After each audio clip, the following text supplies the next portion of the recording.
सबसे पहले बात करेंगे मध्य प्रदेश में 10वीं और 12वीं के एग्जाम फॉर्म 6 फरवरी तक ही भरे जाएंगे। इसके लिए सामान्य शुल्क 900 रुपए के साथ अब विलंब शुल्क यानी लेट फीस के रूप में 10,000 रुपए देने होंगे।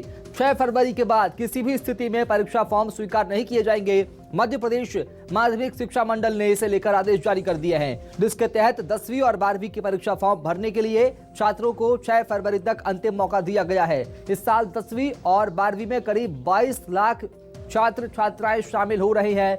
10वीं के 18 फरवरी से 10 मार्च तक और 12वीं के 17 फरवरी से 12 मार्च तक परीक्षाएं होंगी। परीक्षा का समय सुबह 10 से लेकर दोपहर के 1 बजे तक रखा गया है। और राजधानी भोपाल चलेंगे, राकेश से बात करेंगे। राकेश, चूंकि अब 10,000 रुपए लेट फीस देना होगा, कितना सही कितना गलत मासिम का यह आदेश? देखिए, जाहिर तौर पर है जो हम परीक्षा शुल्क है 900 रुपए है, लेकिन जो विलंब शुल्क है वो 10,000 रुपए है। 10,000 रुपए की हम राकेश, आपको रोकूंगा यहाँ पर। नेहा बग्गा हमारे जुड़ चुकी है, बीजेपी की नेता है। नेहा जी, स्वागत है आपका न्यूज़ 24 मध्य प्रदेश छत्तीसगढ़ में। माध्यमिक शिक्षा मंडल का एक आदेश आज सामने आया है। इसमें विलंब शुल्क अब अगर छात्र छात्राएं एग्जाम फॉर्म जमा करते हैं और लेट होते हैं तो 10,000 रुपए देना होगा। कैसे देखते हैं इस फैसले को, कितना सही कितना गलत? नेहा बग्गा जी। नहीं, देखिए, उसमें कुछ मिसप्रिंट है।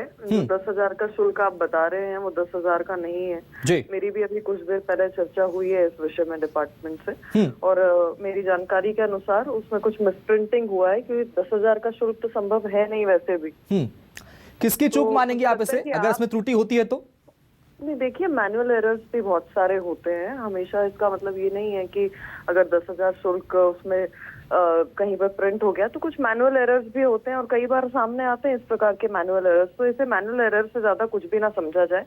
कुछ समय का इंतजार जैसे आप करेंगे तो उसमें जो त्रुटि हुई है वो सुधार होकर आपके क्या ये माना जाए कि 10,000 रुपए का जो लेट फीस का इसमें जिक्र किया गया, जैसे आप त्रुटि बता रही हैं, इस तरह का कोई भी आदेश आगे जाके नहीं होगा, इसमें बदलाव हो जाएगा? नहीं, मैंने आपसे कहा कि वो मैनुअल एरर है और उसमें जो त्रुटि हुई है। अब्बास हफीज जुड़ चुके हैं हमारे साथ में, कांग्रेस के नेता हैं। अब्बास जी, स्वागत है आपका। एक आदेश जारी हुआ है माध्यमिक शिक्षा मंडल बोर्ड भोपाल का, इसमें 10,000 रुपए लेट फीस देने का जिक्र किया गया है अगर बच्चे चूक जाते हैं सही वक्त पर फॉर्म जमा करने से। तो कैसे देखेंगे फैसले को आप? नेहा बग्गा जी लगातार बनी हुई है हमारे साथ में।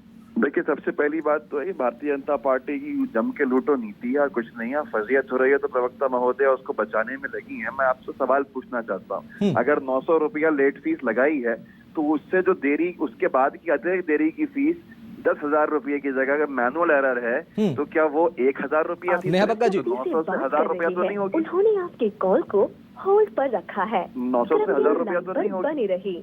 और दूसरी बात ये है, क्या आप सुन पा रहे हैं मुझे? हाँ, मैं सुन पा रहा हूँ आपको। नेहा बग्गा जी लगातार बनी हुई है हमारे साथ में। मैं दूसरी बात ये कह रहा हूँ कि 900 से 1,000 रुपए तो नहीं हो सकती ये फीस कि भाई 100 रुपया बढ़ा दिया जाएगा अतिरिक्त। 10,000 इन्होंने रखा था कि इनकी मंशा थी कि जम के लूट सके। अब फर्जियत हो रही है तो अभी भी मंत्री महोदय का तो कोई बयान नहीं है कि एक टाइपिंग मिस्टेक है या कुछ है। अब इसके लिए इंतजार करना पड़ेगा। इस वक्त ये बच के निकल जाए यहाँ से भाजपा के लोग, ठीक है, कोई विषय नहीं है, लेकिन हम चाहते हैं कि वाकई में इसको टाइपिंग एरर ही बता के क्लोज कर दिया जाए अब, ताकि जनता को राहत मिल जाए। वो बहुत, आप तो 1,000 रुपया 900 रुपया भी क्यों रख रहा हो? अगर फीस लेट फीस हमारे बच्चे हैं, हमारे मूल निवासी बच्चे हैं, मध्य प्रदेश के बच्चे हैं, आप उनसे 200-250 रुपया लीजिए। लेट फीस क्या, ये तो जुल्म है, ज्यादती है। ऐसे हालात में जब कोविड के क्राइसिस ने तबाह कर दिया है, बेरोजगारी चरम सीमा के ऊपर है, व्यापार पिट गए हैं, कांग्रेस पार्टी मांग करती है कि आप इस 900 रुपये को जगह आप 90 रुपया कर दीजिए, आप 150 रुपया कर दीजिए। देखिए, लेट फीस से क्या हो जाएगा, नुकसान क्या हो जाएगा? कोई अतिरिक्त भार आ जाएगा या बहुत बड़ा सारा कुछ काम हो जाएगा? पहले भरते बाद में भरते, बात एक ही है ना। तो आप इसको कम कीजिए, कुछ समय के लिए कम कर दीजिए, मानवता के एंगल को देखिए। सरकार कहीं और से पैसा कमा सकती है, ये पेनलाइजिंग से कमाने का मुझे वैसे भी समझ में नहीं आता।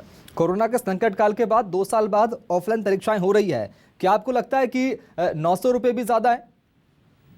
मैं तो यही कह रहा हूँ कि कोरोना काल के अंदर धंधे जो है, व्यापार जो है, ठप पड़े हुए हैं। बजट में कोई राहत नहीं मिली है।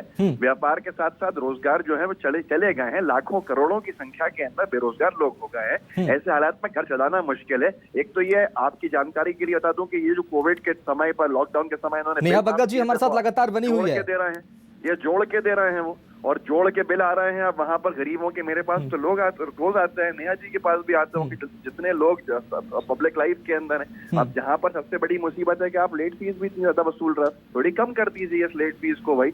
आप 90 नहीं कर सकते। नेहा बग्गा जी, कांग्रेस नेता अब्बास हफीज साहब बात कर रहे हैं, आपसे अपील कर रहे हैं कि सरकार को लेट फीस कम कर देना चाहिए। ना सिर्फ लेट फीस बल्कि जो एग्जाम शुल्क रखा गया है नामांकन का 900 रुपए, उसमें भी कमी की जाए। नहीं, देखिए अब्बास जी तो क्योंकि विपक्ष में है, उन्हें सरकार की कोई भी नीतियां कभी भी समझ में आती नहीं है और विरोध करने के लिए इनका धर्म है, सिर्फ विरोध करते हैं, अच्छे सुझावों के साथ कभी आते नहीं। तो क्योंकि आपके चैनल के माध्यम से जो चीज सामने आई थी उसको गंभीरता से लेते हुए उसमें जो भी मैनुअल त्रुटियां हुई हैं, तो आज तक कभी भी ऐसा नहीं हुआ है कि मध्य प्रदेश में सरकार के द्वारा इतना भारी शुल्क कभी लगाया गया हो या लेट फीस शुल्क लिया गया हो। तो निश्चित ही इस त्रुटि में निश्चित ही जो ये मैनुअल त्रुटि हुई, लेट फीस कितनी है? मैंने आपसे क्या कहा कि जो इसमें मैनुअल त्रुटि हुई है 10,000 तो होना संभव नहीं है। नेहा जी, मैं किसी भी कीमत पर 10,000 रुपए हो नहीं सकती और ये जितनी भी है वो आपके सामने आएगी। चलिए ठीक है, बहुत शुक्रिया नेहा बग्गा जी, बहुत शुक्रिया। अब्बास हफीज साहब, आपका बहुत शुक्रिया चर्चा में शामिल होने के लिए, बातचीत करने के लिए।